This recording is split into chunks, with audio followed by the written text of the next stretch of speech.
Hello everyone, thank you for Jeet, Kune, Physiology and more, and today is day 3 of Advanced Nutrition Science. So I'm going to delve a little bit in today about how to basically each individual person's physiological responses, as well as how to tell. What I mean by that is, okay, depending on how your body is, okay, so this is going to depend on genetics, your own physiology, and how sensitive your body is. That honestly is going to be what's the final determinant on how difficult or how long and grueling it might take for you to figure out your body and what it responds to, what kinds of foods it needs, and things like that. Okay, here's a good example. So once again, I'm O negative.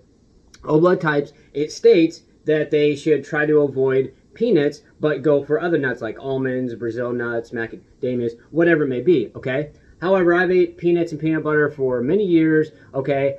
But I thought about this, okay? And I'm like, okay, well, let's see, because I did notice over time, if I eat a good amount of peanuts and or peanut butter, or if I take peanut butter and put a bunch of like peanuts and themselves on top of it, then what usually happens is I get a little bit of indigestion, sometimes some heartburn, I burp a lot and things like that. So what I did is I cut back on the amount of peanut butter. I actually found out, even though I've been studying my body for a long time, and there's still things I'm figuring out myself, I found out that I can have some peanut butter even being O negative. However, it's to a certain level. It's the same thing with dairy. Honestly, I'm about approximately 98% lactose intolerant, and yes, I give a percentage because I've studied, I have done so much, I guess, experimentation, if you will, with my body and its response to dairy, and I find that I'm literally approximately 98%. Now, that's not an exact science, obviously. However, that basically means that I can have just a small amount, and I know the amount that I can have. I go through the entire week and usually eat absolutely no dairy.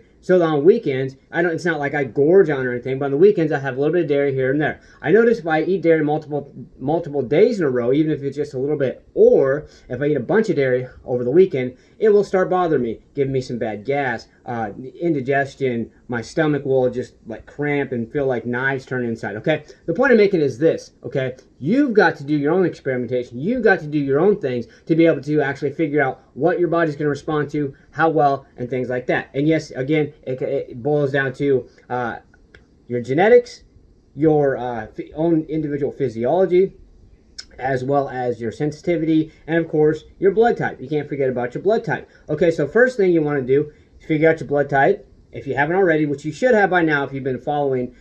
If not, go back, watch the previous 2 weeks, and then come back to this one, okay? But once again, we've got to be figuring these things out, okay? So many people out there have so many problems with inflammation, even illnesses, okay, that is caused by either food allergies or a constant putting things into your body is trying to reject and it doesn't want. If you notice after eating something, okay, so a real common thing with peanuts and peanut butter allergies is some type of itching, redness, rashes, things like that. I also know if I eat a lot of peanut butter or whatever, I'll get a rash in a specific spot on my arm and things like that, okay? I thought for the longest time it was other things, but I narrowed it down to that. So your body might respond differently. Maybe you can't have that much peanuts or peanut butter or whatever, but your body may not be giving you much, you might be not, number one, might not be giving much thought to it, and your body may not actually be giving you much feedback as far as this or that, because you're probably putting more than one thing into your body that your body does not like. So one thing at a time. If you're thinking, okay, well, this probably isn't the best thing to eat, okay, I would start there. Even healthier things, but I would start with the not so healthy things,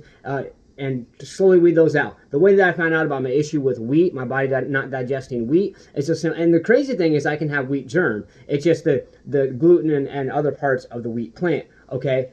So how I found that out is I just stopped eating bread. I was literally eating 6 or more slices of bread a day. I completely stopped eating bread. After about a week, I felt great, lost a little pudge in my stomach that I had, no matter how hard I trained and things like that. So we got to be figuring these things out. I encourage everyone to do this. So let's stay motivated. Believe in yourself, believe you can do it, and believe that you deserve it. Let's get out there. Let's go.